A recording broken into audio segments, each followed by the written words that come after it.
What up, my freaks? RuinusInsight here with part, I want to say, 48 of my Total War Warhammer 3 modded Thorgrim Grudgebearer Old World campaign.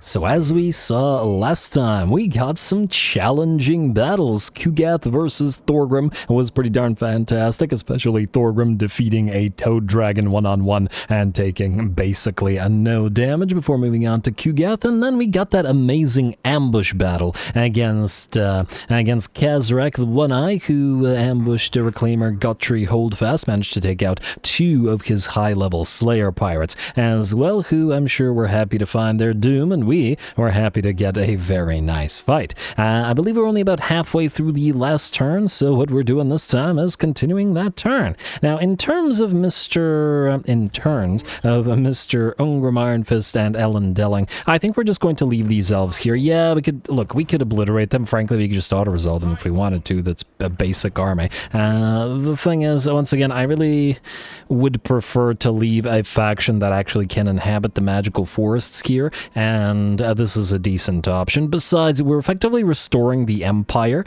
and the Lorelorn elves are...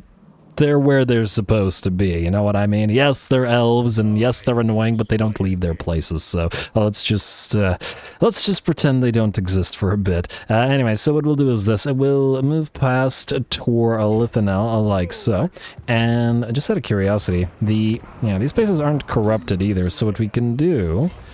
move both of you guys to Seathil, which we will also transfer, but we can give them the Ward of Frost and... I guess the Word of Storm, but not the Word of Rain, just to keep the Bleeding Stone. I'll think about it. We don't really need this, but +1 recruitment for own armies faction-wide isn't a bad thing to have. So at the very least, we'll give them Schlaghugel, and, that does sound like a, Imperial name, but nonetheless. Here, you can have this, and we will do... a defensive alliance. At least they'll pay us 16,000 gold per turn for the privilege of trading with us. And yeah, there's still a Wood Elf faction. Their isolationists still sit there, just like the other Wood Elves, and we have no legendary grudge against them. I'll consider them part of the Empire, and if they do anything annoying, we'll come back and wipe them out. It's just that at this point, I don't feel like there's any need. Sort of like the way that we're keeping the ogres around and some of the undead all the way at the edges of our territory. These guys are pretty far from us in the middle of the Empire. Yeah, we'll do defensive alliance like so. And yes, it bothers me, but what are you gonna do? At least they've got the magical forest and they can hold them without having to worry about the territories collapsing due to the lack of public order if held by Imperials.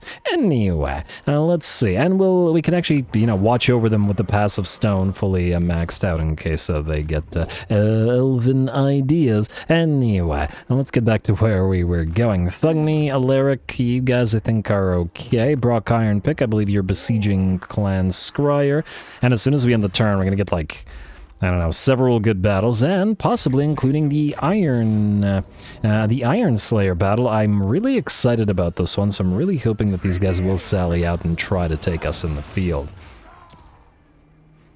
We got like 4 big battle sieges, I think, so let's hope that those all work out. The Ikat one's definitely going to be a real toughie. 5 frickin' warp bombs, man. I'm unsure about it, but anyway. Mr. Jamek Doomtamer. Now, you could, I guess, take Black Causeway, ignoring Black Fortress because it actually has defenses. This will allow us to take the turn to heal, which I think is probably going to be pretty necessary here. Oh, okay. Ooh, I didn't quick save and I got worried that it would immediately crash. Yeah, you're still quite slow at healing. You know what we could do? Root Marcher, Miner's Instinct, Purebeard, Iron-Willed, into Inspirational Leader, just for the additional healing. We can use it in this particular army. And then we have Bugman's, Slayer Pirates, and Tradition and Innovation, so that's Dowie Firepower, and Honored by Grimnir. Stand your ground. Alright, and we might as well max out Tradition and Innovation and Thunderer, which is all of your stuff. We should definitely get Obstinacy, and Master Armor is good. Full Plate Armor. Frankly, building up to this guy doesn't matter over much, so we can... well, we'll still go for Destroy the Heart and Hard to Hit and whatever we have points left over for. Looks good to me. And then these guys, did I level you? I'm just worried that this army might get attacked by these guys. You can buff up the reinforced rotors, and you don't have gyro bombers, right? Yeah. We are the elite, and I'm gonna say, let's go increase mobility. Alrighty, and then just in case, we'll actually do apprentice marksman and emergency stockpiles. I doubt that the enemy would dare to try to attack us, but you never know. They're Chaos Dwarfs, they're not known for their intelligence. Increase mobility, we are the elite, apprentice marksman, emergency stockpiles into reinforced rotors, Rune of Grimnir, max out triangulation, no, Requisition, and one last point in, I forgot what we were going through, I guess we'll start on Overseer. Alright, good enough. Jamek, stay there, heal up a little bit more than you were healing before. Yeah, it is really slow without a runesmith. I guess we'll go for a runesmith rather than a thane. Oh, but we don't have any runesmith buildings nearby, do we? No, we do not. Well, it is what it is. We'll deal with it later. Anyway, let's see who else needs to move this turn. I'm really excited to get to the end turn, so I'm just trying to flip through it a little bit. Let's go for Morgus Drenger. Oh, I already besieged, didn't I? Never mind. Let's go for Herrick Grundedrek, which is, or who is still sailing down the coastline, and just for a little bit more. Nearly there. And the River Mortis Delta, or the Mortis River, is probably going to be the barrier past which we don't really travel. Just got to make sure we knock out the undead therein. Bernath Baruch, go for Gwalkazar. And then to Zaragoz. And Scryer is nearly done for. I'm going to quick save this. And Pyrrhic Victory. I mean, I guess they do have a nuke, but I still don't see it. Yeah, it's fine. Hopefully they don't have a full stack right there to immediately take advantage of this and attack us while we're severely damaged. And this is not the type of army that could easily survive that type of thing. But whatever. It's still not... level you up. Still not worthy of a fight with only a single stack against an artillery army. They would have no chance. Anyway, who's after you? We did Morgus Drenger. We did not do more Grimtideson. The Grimtide has nearly reached the Kugath, or his territories. Jump over this, and you'll take the Great Idol of Mork, and we'll start transferring these territories. I know that there's some Badlands here, but to these guys, so that they can go down all the way to the Necropolis of Numas. Mourngard Stonebeard, you have reached Rocket Test Site, which is just a bunch of garbage gobos and stuff, so we can presumably just auto-resolve it.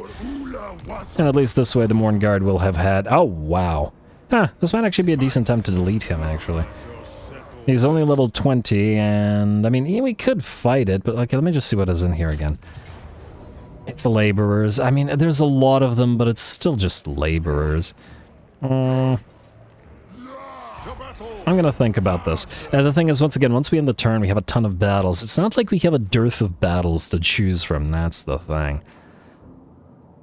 Maybe there's no more need for this particular Mourngard here. We don't need to send him down here. We can send Morgus Death Dealer to deal with this and pick this up.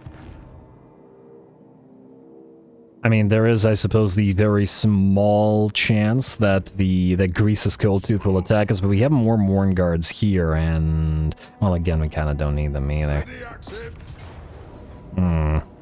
It is a lot of enemies, though, which is sometimes pretty fun. You know what, maybe I'll just... Let's see what else we've got this turn. It's really hard to turn down a fight, even if I feel like it might still be too easy, but anyway. Mourngard Stonebeard was you, yes, alright. Ulfar Norgrimling. I guess... You know what, go for Labyrinth of Razors and then move back this way. I don't think they can take any of this anyway. I could try, I guess, but good luck to them. Auto-resolve and occupy. Their strength is pretty much broken, and I don't think that this is their last settlement, but I do think that we are approaching the last settlement. Plains of Grief, you can immediately high King's Tribute. Yeah, it's the Howling Expanse, which will send somebody else down towards. Ulfar Norgrimling.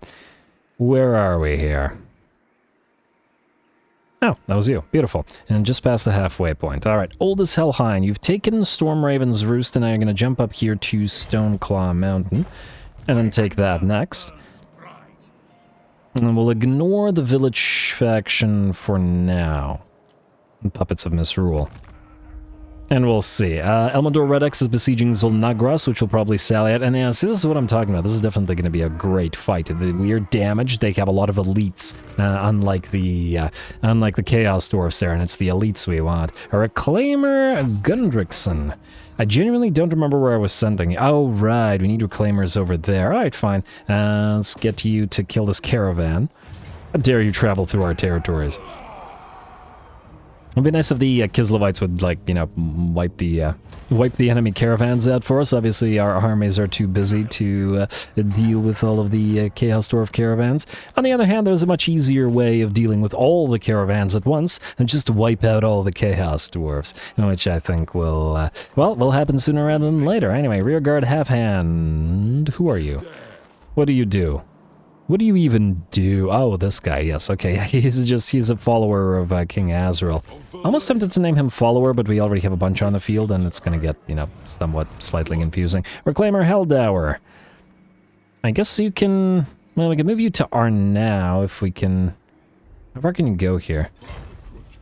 Yeah, alright, fine. Go like this. If we take Sathil with these guys, and then move you to R now, or maybe even down to Stedham, that might work. Assuming there's nothing else here, but there isn't. And we're just going to wait a little bit while we build the basics of these territories before we transfer them to the Empire. Slowly but surely, we're filling in the Northern Empire now.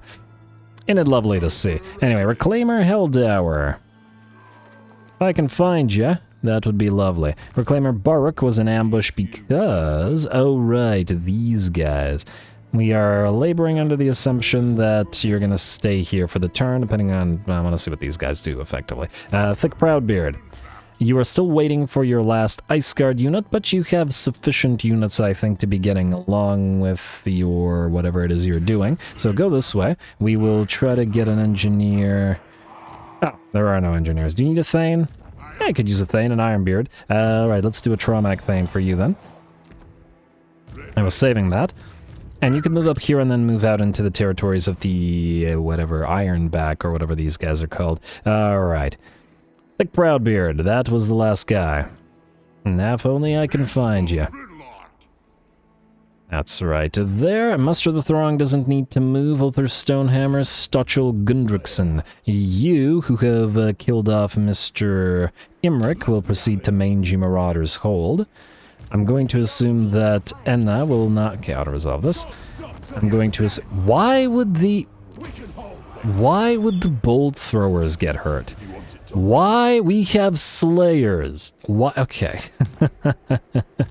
Every time auto-resolve. Every time I think that you can't, I don't know, surprise me, and yet still always manage to. Reclaimer Granite Hand. Take the, really? Okay, we're gonna have to give you, I'm gonna have to give you Axe Lord to power these guys up a little bit. Alright, let's just do this. This will go Venerate Grimnir to power them up a teensy bit more. 1, 2, 3, 4, 5. Ritual Scarring like so. Alright, maybe that'll make it a little bit easier. There you go. Close victory, low casualties. Occupy. And frankly, even if Enna comes in and kills you, I genuinely don't think it matters. Might be able to. I mean, these are now very damaged. On the other hand, there are a lot of them. So, there is that. Hey, 4 levels from that. Isn't it lovely? Slayers to me, even though you have no Slayers at this time, but you are Defiant, so we could mix Miners and Slayer Pirates. I will mix Slayer Pirates with anything, and this is why they become one of my favorite units, just because you can put them in any army. They do everything. They're like Free Company Militia, but stronger. I know y'all are probably sick of me saying how much I love the unit, but I'm gonna keep doing it, and you can't stop me. Let's see, Reclaimer Granite Hand, you were the last guy that moved. If I could just find you in here, that would be swell. That was Muster the Throng. We should be at Muster the Thronger soon. Follower, you are supposed to follow Thorgrim, unless... yeah, follow Thorgrim. Alrighty, a Reclaimer Burdrick. You are supposed to head... Oh, you're nearly there. Good.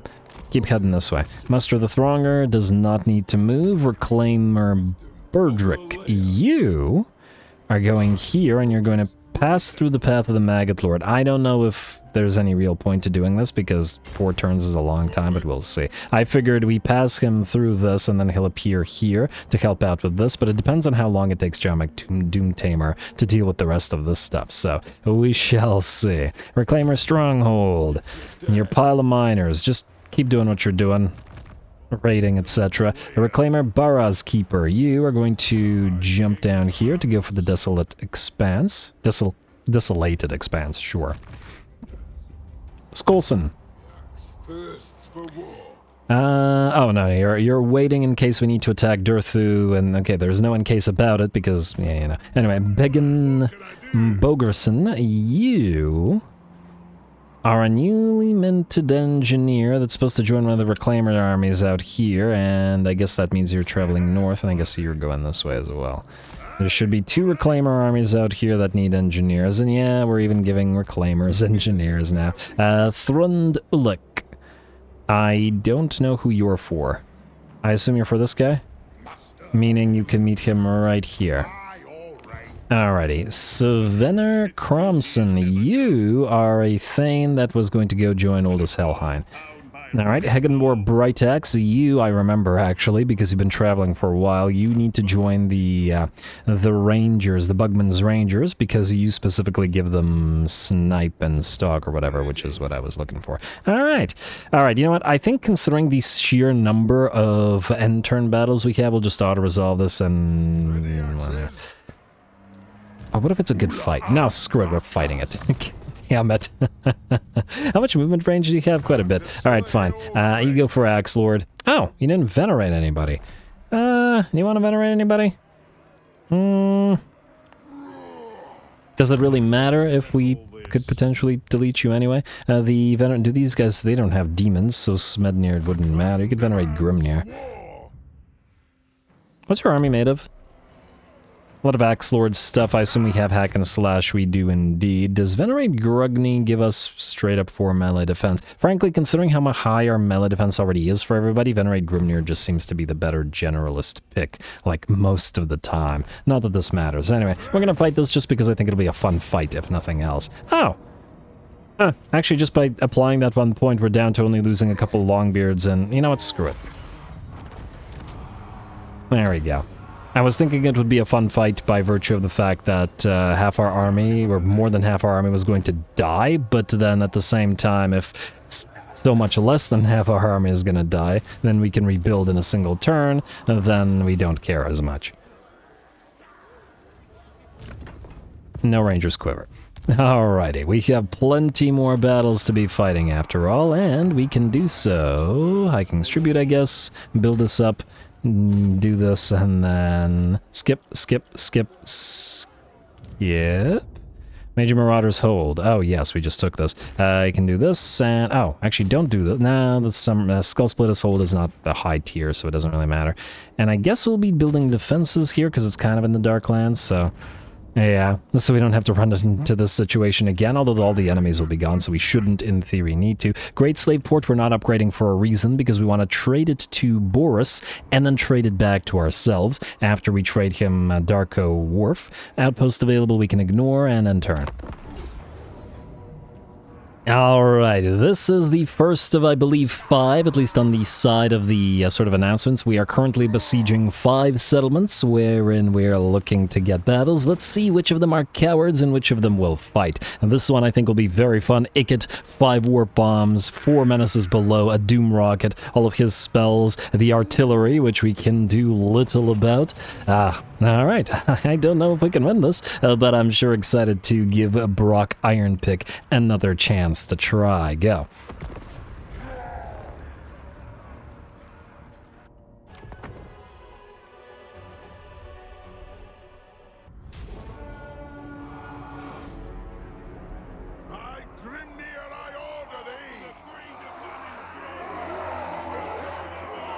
Alrighty, here we go, the rats once again with this army. It had a fairly difficult time of it when we attacked Skaven Blight, even if we did manage to bring it down. Now, we're going to try this a little bit differently, at least in terms of our formation, and rather than Vanguard deploy and send all of the miners in at the enemy first, what we're going to do instead is only let the enemy see our iron breakers here in a blob. I'm hoping that the enemy can try to nuke them and then we can, you know, dodge it and Rune of Negation if we manage to. It depends on when exactly they nuke us. These units are still relatively slow. They're also going to pop that Scryer Clanstone on us to slow us down, but fortunately it does nothing for the blasting charges, which we let fly into the enemy gutter runners, which have decided to move forward and start attacking us. I guess this particular battle will start with a little bit of a shootout as we blasting charge the enemy. Sadly, we don't have that shield wall of Gromrel, as no rank 7 on these guys, as that would have really helped against the artillery pieces and the enemy range units, but, well, it's all good. Darn annoying net sort of visual effect as well, but oh well. Anyway, the enemy also moves on into the Doom Wheel, but between our one Lord and our two Thanes, they have taken about half of its HP already. And we'll hopefully take it out for good rather soon. There is, unfortunately, an enemy Warlock Engineer and a Poison Wind Globadier unit moving in as well, which we do have to be rather wary of. Anyway, it looks like most of the enemy gutter runners, at least, are severely damaged enough to be backing off, and we are moving our units of miners in now to start flanking the enemy, which will hopefully go decently, or at least reasonably well. There we go, I see that nuke up, and oh, this is not a good time. Just as we're sort of blobbed up, looks like the nuke will clip our unit of iron breakers here and damage him a little bit, but not so bad. The nuke doesn't have perfect accuracy. It sort of, you know, impacts within a sort of randomized, slightly randomized area. Sometimes it hits well, sometimes, like here, not nearly as well. Anyway, our Thanes and such have separated, just trying to run down those poison winds in order to make sure that they can't keep chucking those globes at us, while the other two have found that Warlock Engineer and are trying to bonk him as well. Mostly so that he doesn't cast too much chain lightning on us. Our units of miners have closed the distance, cleared out the first of the enemy, I want to say clan rat units here, but a Hell Pit Abomination has closed the distance, roaring through the flames, and looks like we get a brass orb upon us as well, as Ikit has joined the fray and activated that vortex on some of our miners, which are liable to take a fair bit of damage, though it looks like the blasting charges are being reasonably effective against the Hell Pit Abomination, which has no missile resistance, and thus takes a fair bit of damage from it. Working out fairly well.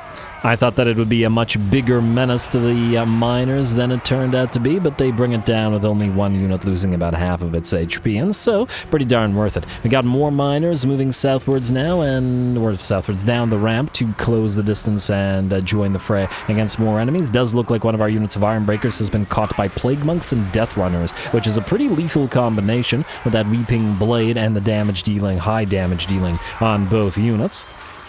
And it looks like this unit of Iron Breakers is down to about 40% of its HP. Not so great for them. Unfortunately, while we were trying to capture that Warlock Engineer, it looks like our Lord and one of our Thanes has gotten trapped. Now they're just going to try to break through to get to the enemy Plague Priest.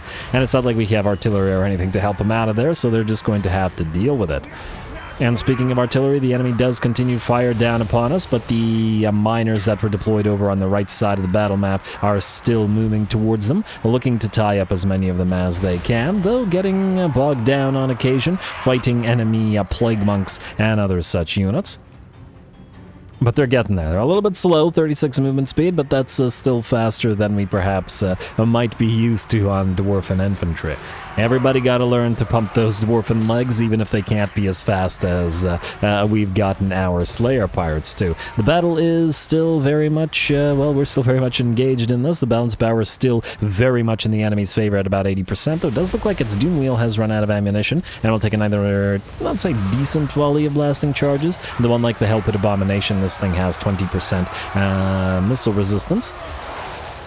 And with its animations, probably a little bit more difficult to hit than the Hell Pit Abomination was. Alright, getting closer and closer to those artillery pieces, and we fight underneath the Scryer Clanstone. None of the iron breakers have yet broken, damaged or not. And this certainly preserved, I would say, a decent number of the miners, but not all of them. Looks like 2 of them are routing. They're having a bad time against the Plague Monk Censer Bearers. That's a pretty bad matchup, I would say, for the miners. Censer Bearers have high damage dealing, all armor piercing. The armor piercing on the miners themselves, and their weapon strength is rather wasted on the effectively unarmored Censer Bearers. Of course, debuff them as well. And they've got Ikit doing a little bit of support by sending those Warp Lightning Blasts our way. On the bright side, over in the back line, our miners have started to reach the enemy artillery pieces, and are now starting to look to overrun them and prevent them from getting off another shot. The bounce power is still in the enemy's favor, but now only at about 30% in our favor rather than 20. And getting a little bit better. Miners now surrounding the enemy Plague Monk Censer Bearers, since one unit can't clear them out and might be too dangerous to check blasting charges at our own miners. We'll just have to deal with it. Another Warp Lightning comes down, the endless Warp Lightnings coming down on the others.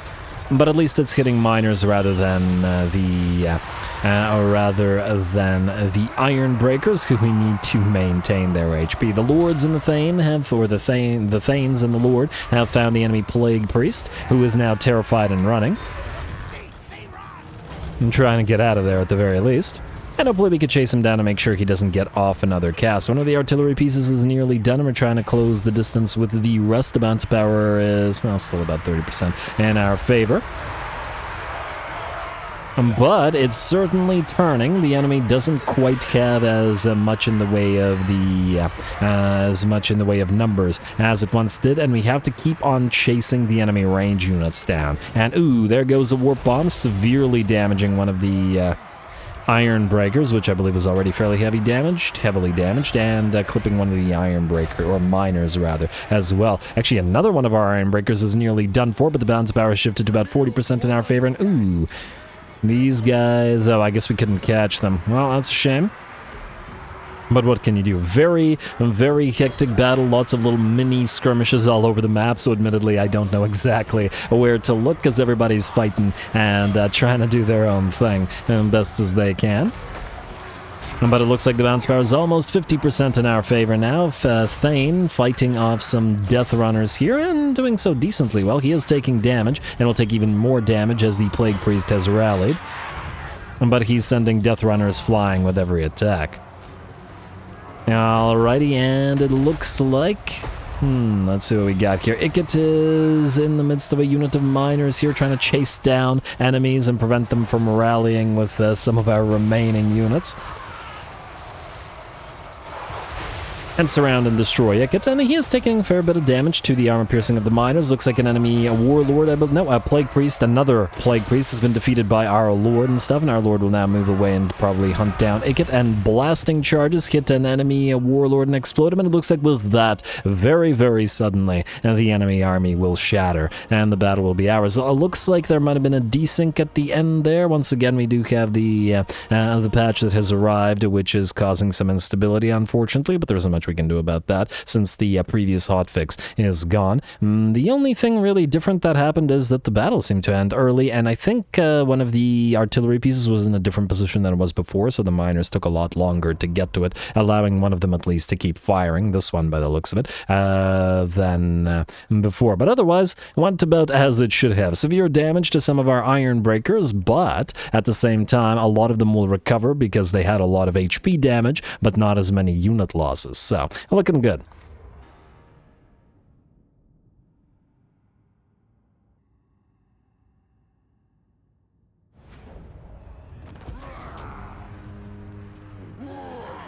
Alright, there we go. Sort of the opposite strategy that this army used to take Skaven Blight, but with 5 warp bombs and a nuke to consider. Brock Ironpick had to get his Iron Breakers to take the damage before the miners and join the fray. As when we attacked Skaven Blight, almost all the miners were routed before the Iron Breakers reached the fight, and this way it kept us in a little bit better shape. Granted, the Iron Breakers took damage, but they also dealt it out, and it allowed, funnily enough, I think the miners to do more damage by virtue of the fact that they weren't distracted and were thus able to fire off a lot of those blasting charges. We're going to heal up, attract replacements, and take it after.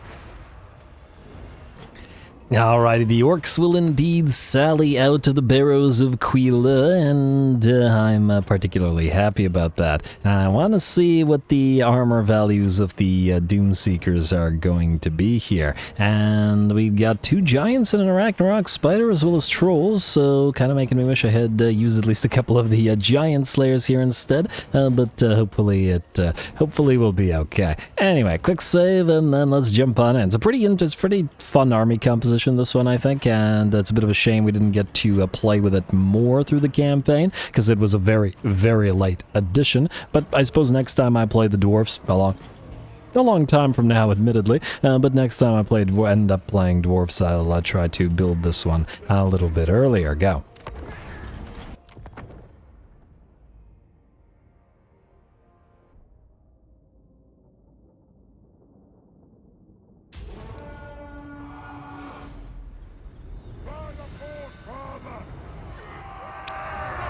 Alrighty, here we go. Nice little bit of a trial at last for our Iron Slayers. We got 70 armor on Doomseekers with a few more levels on them. Once they reach rank 7, that'll go up to 80. And I don't remember what, but I think I calculated it that it should be 85 at some point as well. So there should be another 5 armor coming in from something. Plus, on top of that, via the buffs from the Longbeards and the Heavy War Sleds, all the units of Doomseekers also have 84 melee defense, on top of their 35% physical resistance and their expert charge defense. Between that, the heavy armor and unbreakable, they're a very, very nasty unit.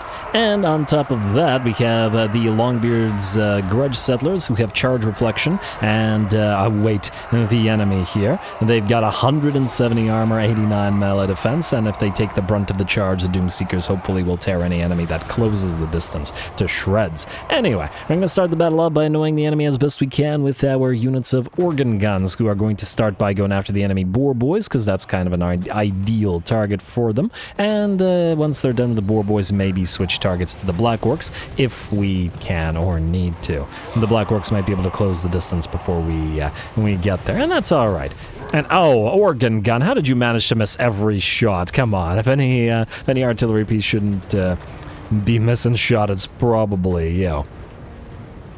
Stop making the Hellblasters look good. Anyway, Orc Boar Boy Biggins over on the left flank are doing still pretty well, but the right flank ones have been destroyed. The Black Orcs have nearly closed the distance, however, and are getting ready to smash into our lines of Longbeards. Oh, let's see how that goes for him. Alrighty, and what's the speed on these guys? 32, so about the same as ours. One of them goes down right before reaching us, and there we go. They charge into the Longbeards. We get our charge reflection, or some use out of it. Gonna get them to do a little bit of damage while the enemy wastes their charge bonuses, and then start moving in our Iron Slayers to do the actual damage. Mostly because Longbeards, great weapons or no, have rather low melee attack. Alright, over on the left flank, it looks like the Boar Boys have arrived, and we countercharge them with those Doomseekers, who may not be anti-large, but they're anti-large enough for our purposes, as those axes on chains whip around and destroy pig and orc alike. Same thing for the enemy trolls and such, between the Longbeards and the Doomseekers working together, which seems to be a pretty nice combination. The enemy infantry are having a pretty darn bad time, but we can see the HP on all of our units is pretty much full on everybody, whereas the enemy is suffering quite a lot here. And that's considering we have no shielded units. There is an enemy giant in the midst of this, but he's down to about half of his HP, taking hits from Doomseekers and the occasional volley from the units of the war sleds. Organ guns are trying to help out and make sure that any enemy range units are brought down, because we have no other way to deal with them at this current time. And it looks like the battle is very much going in our favor, at about 70-80% in our favor. The giants, both of the giants, have been pretty much destroyed. And it looks like this one will topple in a second, I think. Might take a few more hits. But either way, ooh, we do have a set of spinning loons at last being released from one of the Night Gob fanatics that were in the midst of all this. And they will actually spin through our army and into the artillery pieces in the back line, but that's alright. With that, it looks like the last of the enemy melee infantry that were still engaged in combat are fleeing. The spider is booking it on out of there, and it looks like the bounce power has shifted to about 90% in our favor. A few of the enemies might attempt to recover and charge us again, but they certainly don't have the numbers to do any damage anymore. Not that they had numbers to do any damage in the first place, as the, I don't know, 25% damage that this unit of Longbeards has taken is probably the most damage any of our units has taken on the battlefield, and they've only lost 7 of their numbers, so after all that, they'll recover as well. Now that we no longer need the armor and the bolstering auras and buffs that this army relies on by keeping itself in a blob, we can send our units of war sleds, our heavy war sleds, to start chasing the enemies, which they're pretty darn good at. Again, I've said it before, but I really like the unit. They can bolster the melee line, they can act as skirmishing cav, they can ride enemies down, they've got pretty solid charges, and the heavy war sleds are also pretty darn heavily armored as well. 165 armor and shield as well. Well, the shield is from our lord, but it really helps. And they've also got the bone crusher on the melee attacks as well, both helping in terms of chasing enemies and, you know, bolstering the line. Anyway, with that, the battle's ours. Our war sleds have... I don't remember you actually losing a unit. Oh, either way. Whether it lost a unit to this or whether it was a desync loss wouldn't matter, because they're going to recover by and large almost completely. Anyway, a lovely, lovely fight for the Iron Slayers.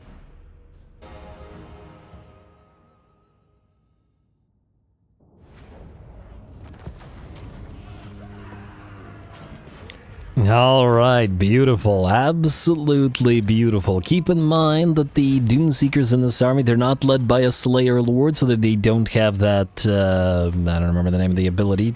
Not time die yet. I don't know. The thing that doesn't let them die for 30 seconds as in not lose any models. They don't have Ungrim to keep them alive. All they have is, well, their massive amounts of bonus armor, melee defense, charge defense, all of the auras in this particular army. That gives them the 70 armor and the increased defense as well. And that armor will climb to 80 as soon as our runesmiths, or actually as soon as they're rank 7, and thus get benefit from We Are the Elite. Worked out pretty darn well, if I do say so myself, so good job to those Doomseekers. Probably still could have used a few Giant Slayers to, you know, help with this, but still worked out well.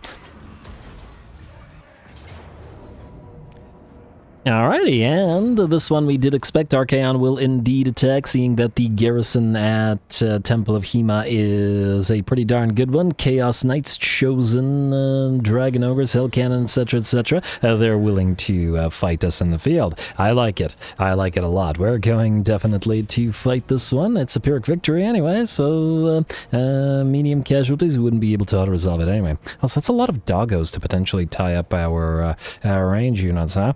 Interesting. Let's go.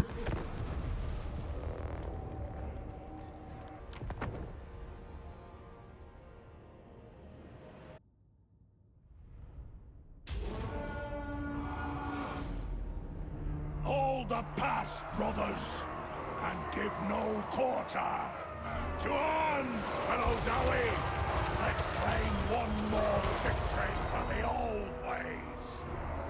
Alrighty, here we go, another round with Archaon, who's got a pretty big old pile of reinforcements coming in from that garrison, but will they be enough? That remains to be seen. As Thorak said, we just have to hold the pass, and that's between this cliffside, which protects our left flank completely, and this, I don't know what to call this, big old lava pit that we've got on our right flank, which is helpful, but it would possibly be a little bit more helpful than an army that actually has melee units. In this one, we only have that one Everguard that the High King has loaned Thorak, and the hopes of him having at least one unit of proper melee to, you know, bodyguard him. Otherwise, as you can see, we've by and large separated our units in such a way as to have them not get hit by things like that Fires of Chaos from Archaon, or his Searing Flames, or his Burning Heads, or his artillery pieces. We got at least one coming in. However, the battle will be begun by our artillery, as it usually is. Marauders and other such units going to be at least some of the targets,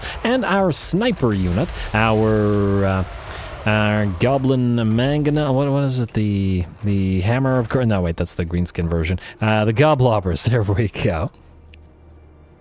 The sniper goblobbers are going to be targeting the severed claw, at least to start. We've used this thing to great sniping effect in the past, and by the looks of it, it's just as good at sniping as some of the tankiest units in the game, like the severed claw here. They're usually so insanely difficult to deal with, but they got a long way to cover, and those super accurate stones coming in from that rock goblobber. What is a rock lobber and a goblobber, I guess? Are making it suffer. Over on the newly arrived forces, we got a lot more units, so we've split now our grudge throwers. 2 are attacking the incoming army from Archaon, and then 2 are attacking this army as well. And we can switch, at least briefly, our sniping units to go after this Chaos War Shrine. No need for this big old walking barn to get anywhere near our battle lines, and in combination with the monstrous impact and slowdown from the other unit, that should keep this thing moving nice and slow when it gets hit. And then allow even more hits from the sniper to, make their hits. Alright, looks like the first of the enemies that has reached us is a exalted hero of Tzeentch here in particular. Egrim Takraus. And he decides to land and attack an engineer. Interesting. Probably a good idea because, we're fairly reliant on those engineers for ballistics calibration. Unfortunately, we slow him down massively with the flash bomb. He's down to 11 speed. He gets hit in the face by Thorek and then tries to float to very, very slowly float away. I believe he's routing at this point. And, Maddie is slow. That's a chilling aura in combination with the flash bomb. 10 speed on the disc looks silly. Now, unfortunately for us, the enemy does get some mileage out of its artillery piece, which has arrived on field and is targeting one of our units of Quarrelers, taking about 20% or 80% of its HP. That was my bad, definitely. I was a little bit too late to notice that this thing has moved on to the field. Was too busy sniping that war shrine. So now we switch several of our units of rock lobbers, or there we go, grudge throwers, to destroy the artillery piece. And fortunately, the war shrine has already been brought down somewhere out here. More enemy units are moving in, but they're having a pretty darn bad time of it. It does look like the enemy has hit our Everguard with the Searing Doom, but they take only about 10% of their HP, as they have 90% spell resistance, which is pretty darn nice. And of course, a crazy amount of armor on top of that. And 40% ward save. Oh no, that's the Rune of Negation, right? That was to help with getting hit by that Searing Doom. And here comes Archie at last, and it does look like he will close the distance with only having lost about 20% of his HP and start whacking away at Thorek while most of the quarrels sail by and into other units. Thorek's gonna back off just slightly to allow Archaon to take a few more hits, but also because it looks like some of the enemies have made it to our back line. Not so much because they got around us, if you're wondering. This is a Chaos ability. A unit that is damaged, which was this Quarreler unit, is able to allow them to summon a bunch of Chaos Spawn, which they did. Fortunately, it's not like we really need Thorek to bring Archaon down. He's only level 23 compared to, the level 50 that we have on pretty much every one of our lords now, thanks to the absolutely insane bonuses that we have. And between our Quarrelers and their shield breakers, and the fact that we have a few runesmiths pinning the enemies in place, we should be able to bring down even juggernauts like Archaon without too much issue. Looks like the Summoners of Rage Dragon Ogres, which have that chain lightning ability on them, and make their way forward and charge on in to start attacking some Quarrelers and runesmiths, while our unit of Everguard continues to hold back so many enemies. Aspiring Champions, Chaos Spawn, we got Doggos, probably a few other things in the blob, but they're not making their way through very easily. And our arrows, our quarrels, continue raining down on the enemy as they do. Thorek and the other heroes have closed the distance with the Chaos Spawn. Of course, our artillery keep firing. Our sniper has changed to targeting the enemy Chaos Giant, and we're slow down units. Prevent any enemy units that have routed from rallying, and continue firing on any other units they can. Archaon falls, and with him the rest of his army loses hope and shatters. There we go.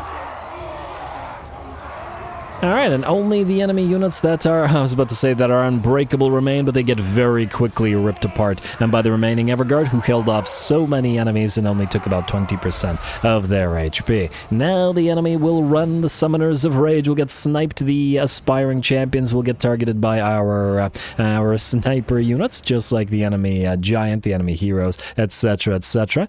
And we're gonna do our best to bring the enemy down, just like we did those trolls 2 seconds ago. Beautiful.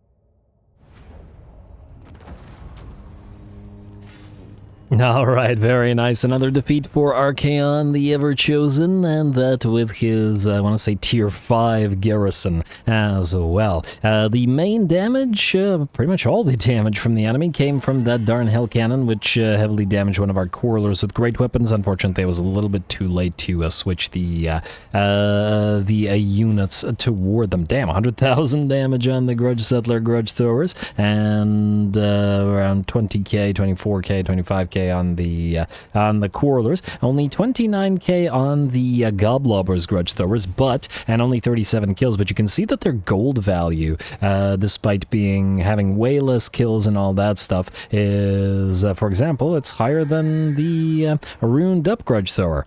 And despite the fact that it has 5 times as much kills and a little bit more damage, its gold value is lower, because this is our sniper, and this thing was working out quite well. It obliterated the Chaos War Shrine at a distance. I think it sniped an enemy hero or some single entity that was running around out there, and then proceeded to obliterate the Severed Claw and heavily damage the aspiring champions as well, which is pretty neat. I should have switched it to kill the Hell Cannon instead of letting the others do it, because it's better at it, but oh well. Alrighty, this one I would think I was the most excited for, because we're damaged and the enemy has two solid stacks, so lots of decent units here, valiant defeat, and medium casualties. I guess they'd have a difficult time chasing down these super heavily armored units like the Iron Breakers and Hammerers there, which does make sense, as they'd need armor piercing to be able to actually kill them before they got off the map. Anyway, I think this is going to be a great fight, so let's jump on in.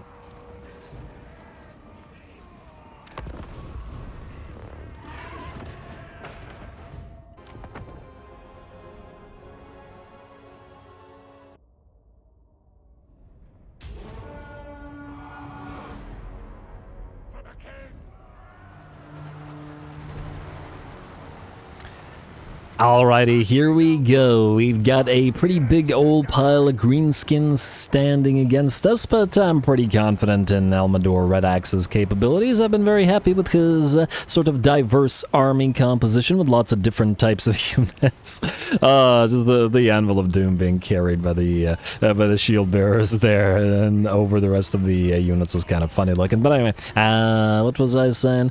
Yeah, I like this army composition. We got ways to deal with lots of different things. Very little in the way of artillery or big heavy hitters, perhaps, but we're still pretty good. Anyway, the enemy are making their way through the swamp or through the, I don't know, oil slick waters of the Darklands. Greenskins and Chaos Dwarfs are probably used to it. Still a shame you can't set this big old oil pool on fire, but all good. And we've set ourselves up, and it's time to let our torpedoes fly into the enemy fast movers as best we can. Gotta bring down those pump wagons so that they don't charge us. And fortunately, pump wagons are super fragile.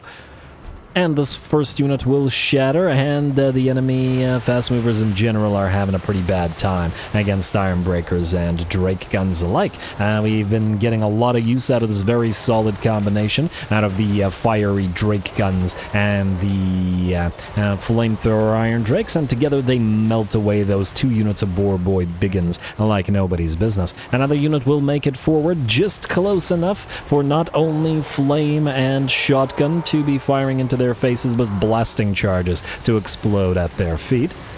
And it looks like a second unit of Boar Boys will be obliterated. Beautiful. Perhaps they should have tried a little bit more to send them around the sides, which admittedly they are doing with some of them, but those ones had a pretty bad time of it. Time for our flame cannon to start doing work. We've got a unit of Orc Arrow Boys which has been obliterated, and a second one about to follow suit. The torpedoes are joining the fires, and the rest of the enemy are trying their darndest to rush us. Not a good place to be for the super fragile wolf raiders either, and they take a volley and then book it on out of there as well. Alright, you gotta admit, dwarf armies are super cinematic, generally speaking. I think it's at least one of the aspects that have contributed to the longevity of this particular campaign, as they're always just fun to watch. They got those good dwarfen boxy formations to set up. And lots of fun units that fire away at the enemy. Does look like some of the enemies are getting around our right flank now, so we may have to intervene, send some of these slayers and hammerers their way if they decide to charge any further. And it does look like at least some of the enemy infantry are quickly on the approach, but again, that just means they're close enough for the blasting charges to smash into their lines. And this isn't really a fire army, but it is fire army adjacent, as it does have a lot of fire damage on it. Huh. Maybe I should put in a couple of Ironbeard's rings in here to get the fire weakness aura. It could be a good idea for this particular force. Power it up a little bit more. Yeah, either way, they're doing pretty good. The giant has been brought down by torpedoes. The Ragnarok has suffered the same fate, or at the very least has gotten so heavily damaged. It's now booking it on out of there. We do have a little bit of a range shootout happening, but if the enemy wants to fire their shots into the Iron Breakers, I don't think they're going to achieve all that much. Frankly, I did expect this particular enemy army to be able to reach our lines and overrun us in the same manner that the Chaos Dwarfs that this army fought a few episodes ago, but that army had a little bit more going for it due to its reinforcements. Alright, and the balance of power is at about, let's say, 65% in our favor. Our Grudge Settler gyrocopters have switched their fire to the enemies hanging around on the right flank, who have, admittedly, done a fair bit of damage to these Slayers by continuing to fire upon them. And we're going to turn and run at them now. Admittedly, they can't really catch anything like the Wolf Raiders, because they're too slow, and Wolf Raiders are insanely fast, but they might be able to force at least the pump wagons into combat. And either way, a little bit of damage to Slayers is just fine, considering our heavily armored front line is still very much basically unharmed. And the enemy is absolutely failing to find any purchase here, directly charging us. The bounce power continues to shift in our favor at about 70%, and indeed it looks like we have managed to bring the Snotling pump wagons to battle with the Slayers, continuing to provide support, of course, with the Grudge Settler gyrocopters and their torps.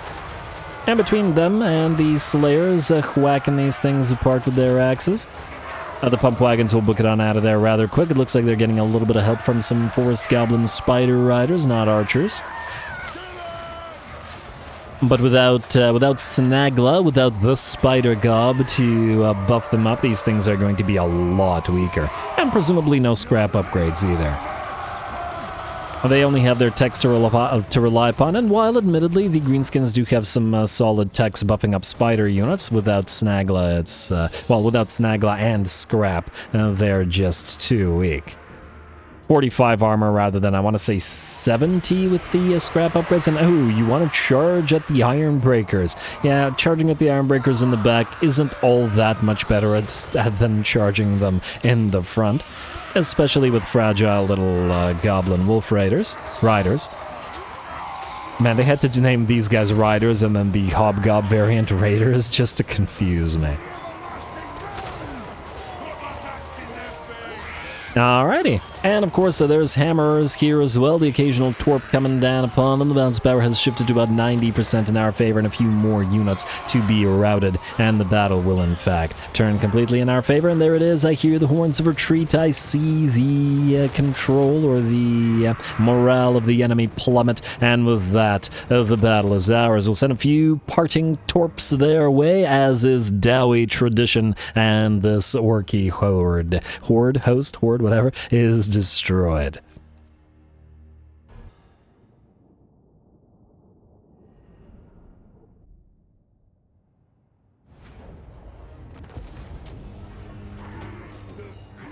Ouch, alright. I expected we'd do reasonably well, but the enemy got obliterated. Kind of interesting to see the contrast between the two orc stacks of, I'd say, equivalent quality and the two chaos dwarf stacks that the same army fought when Gorth the Cruel attacked. And we had a lot more difficult time. Admittedly, though, when Gorth attacked us, he attacked us from both sides, as in an army from the front and an army from the back, and that managed to tie up a lot of our troops, and of course the massive amount of fire resistance that the Chaos Dwarfs have prevented the, well, this Flame Cannon doing 2,000 kills and 212,000 damage, and I'm sure the Iron Drakes and other such units doing pretty darn well as well. And I'm pretty sure these don't have, well, they're not Grudge Settler units and all that stuff. Anyway, lovely work.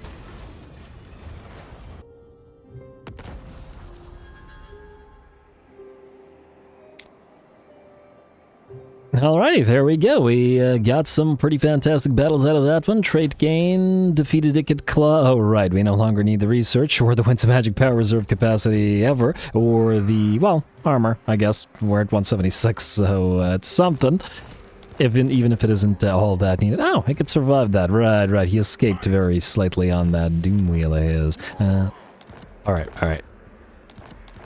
Alright, that's enough now. Ambusher discovered. Grom the Paunch. Whoa. I probably should have checked that. Ah, another plague. Construction for defense buildings, and we're down to 2, I believe. There we go. 2 more techs until the techs are all completed, which will be exactly on turn 120 by the looks of it. Where is Grom the... What the heck is this? The Sightless have decided to sail down. I assume that they're sailing down for us. They're only at war with us and Goldtooth. Oh. Now, this is actually quite annoying because we have a territory here that I was saving. Alright, you. Join the war against the Sightless, please. Go. I will. There you go. All right, that'll help. They shouldn't be able to easily land, and thus would have to, work towards getting to Raysal, because we want to trade that for another building. Anyway, I was trying to wipe you out, Mr. Rickett. Goodbye. Hopefully nobody died. I didn't check with the... No, we're fine. Alrighty, and occupy. Beautiful. Alright, and I don't believe Icket will come back. He has, I want to say... 3 territories remaining? I'm not entirely sure. Power the guilds, I don't know that we'll bother keeping this place, but we shall see. Anyway, I mean, it's hills again. Although it is kind of going sort of into the middle of all of this surrounding coastline. I kind of like the dynamic that we've... This is an interesting shape, but anyway, that we've got going on. What was I wanting to do? Oh, right, I wanted to check how much territory Icket had left. 2. Alrighty. Could we possibly... Is it maybe possible to wipe them out completely this turn? It completely depends on whether you can land and attack Karascuro, which I guess we're about to find out. Kazran Grimbrow, come on, do this for me, man. Ooh. I fear it won't be close enough. What if you go from this side? No, that'll take... Really? Ugh. It's doing that thing where you're taking more movement than you wanted to. Go here? And you still have to land on that side. Darn. It looks like it's not possible. Well... Yes, it is possible from this side. I knew the game was tricking me trying to take it from that side. Slunashy giggle. Occupy. And, oh, don't... Okay. It didn't crash. There we go. Don't collect the income here. Upgrade it. Yeah, go ahead. There's no tier 5 to be had here. All right. Beautiful. And Bernath Baruk. Head to Zaragoza. You may be damaged, but not so damaged that I think you can't take this. And with that, unless I'm mistaken, Icket Claw. Assuming he has no army running around, I see his heroes disappeared, Clan Scryer destroyed, and the THAGGORAKI menace has been defeated. Call the Miners is now available to our faction in our own territory. Really, I mean, I feel like considering how much you have to work for this, it should be any territory. Just call Miners anywhere, it's fine. Anyway, Let's give this a read, since we've now wiped out the rats. Be it written that the Council of Kings bore witness to this grudge declared by all kings, written in their blood and passed down the bloodlines against the intolerable existence of the THAGGORAKI menace. By Scavor we have battled the wretched ratmen for millennia, yet our hate for the hideous creatures is undimmed. It is time to take the final fight to them and wash away centuries of grudges with rocky blood. The locations of their two main warrens are at opposite ends of the Karaz Ankor are known. Any Dowie force fit and ready to deal the killing blows is obliged to do so. Beautiful. Alrighty, another grudge has been struck, another legendary grudge, great grudge, etc. removed. Isn't that lovely? THAGGORAKI menace is gone, faction destroyed, clan Scryer, and only clan Pestilence remains, and that I'd wager not for too long. I think they're down to 2 settlements themselves. I guess technically Clan Rickett is still around somewhere down where Joseph of Zorn is, but, well, they're not going to survive his extermination flamethrowers. Anyway, demolish building, and collect the income. I'll probably keep this just because I like the, even if it's hills, I kind of like the idea. Alright, and Reclaimer Stout Peak, you are going to go to Louisiana and grab that. This will keep. For now. Obviously not forever. Out of resolve. I didn't check whether anybody would die. I guess you're a reclaimer, so it doesn't really matter if anybody dies. It's the principle of the thing as it has a tendency to be. And beautiful. This completes this entire territory. Not that we necessarily want... Oh, wow, we could actually upgrade Jisoho to tier 5, and we may want to do so. If you're wondering why, it is this. We want to get Castle Drakenfels from these guys, because it's in the mountains here, and it bothers me that we wouldn't have the entire mountain range, and Castle Drakenfels has been leveled up to tier 5. Oh, wow, okay. Yeah, with it being tier 5, we really need something big to trade for it, so it is what it is. Hopefully we can manage to do that. Story Azrael. There's another little army here, and the fact that they're sitting outside probably means that there is a full stack sitting here. I wonder if there's another one here. I guess we're gonna find out. Oh, but Vizaya is their capital. They probably can't reach anything from here. Oh, wow, you can travel far, damn.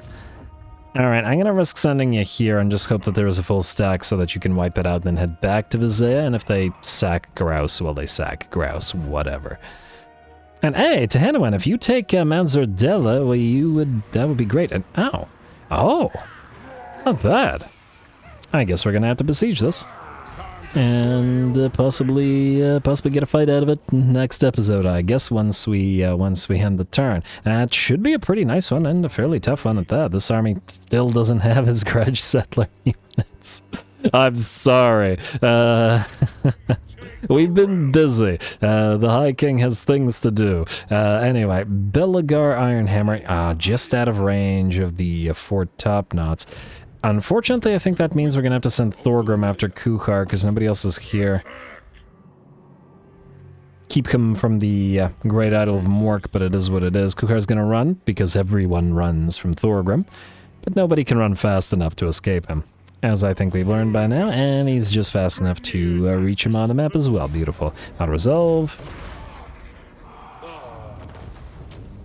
I really don't see the gigantic pile of Nurglings even slightly damaging any of our hammerers out of resolve. Not even slightly, so you're insanity. Pure insanity. Alright, we'll recover a little bit of our range. March stance? I was hoping we'd be able to get close enough to this place, but alas, not the case.